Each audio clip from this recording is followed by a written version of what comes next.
Coming to you straight from the labs underneath the JXB Radio network, here's something I've been cooking up for the Use Your Weight podcast. Welcome to Bates Films.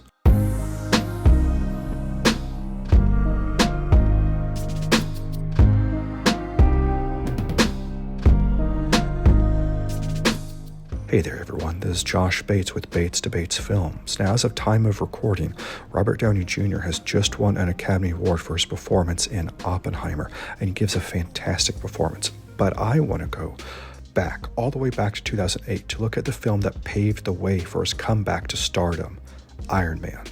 Now, say what you will about the MCU and the quality of films of late. If you go back to where it all began, Ironman is a rock-solid film. In a time where the Christopher Nolan Batman films were grim and dark, the MCU offered something new, a comic book film that was fun, lighthearted, and had some genuine comedic bits in it. And honestly, a big reason for all that was none other than RDJ. His sheer magnetism carries the film and propels it forward like something Tony Stark would create. The film begins with Tony Stark as a playboy weapons manufacturer. He has no qualms or regrets about what he does at all. He flies over to the Middle East to give a demonstration of his new missile system to the U.S. Army, and his Humvee convoy gets attacked. He winds up with shrapnel in his heart, captured by a terrorist organization. During his capture, he learns that Stark-branded weapons wound up in the hands of the terrorist, and that troubles him deeply. So with nothing else beyond the help of a fellow inmate and what amounts to scrap metal and wires, he constructs the first Ironman suit and uses it to escape back to freedom. Once back on home soil, he confronts Obadiah Stane, played by Jeff Bridges, in a rare appearance as an antagonist.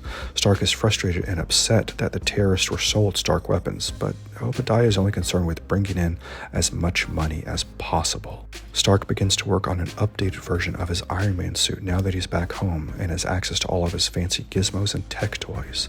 He wants to right the wrongs his company has created in the world, and he feels personally responsible.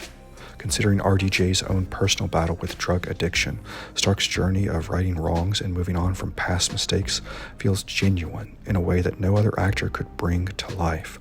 At the risk of sounding overdramatic, Robert Downey Jr. was born to play this role. The only downsides to this film are it does have some pacing issues, and the final third act battle feels anticlimactic. With all that said, though, this is a lot of fun with genuine heart and soul. I give it an 8 out of 10. As of time of recording, this film is currently streaming on Disney Plus, and it's available on home media as well. For the Use Your Weight podcast, this is Josh Bates signing off from underneath the JXB Radio network.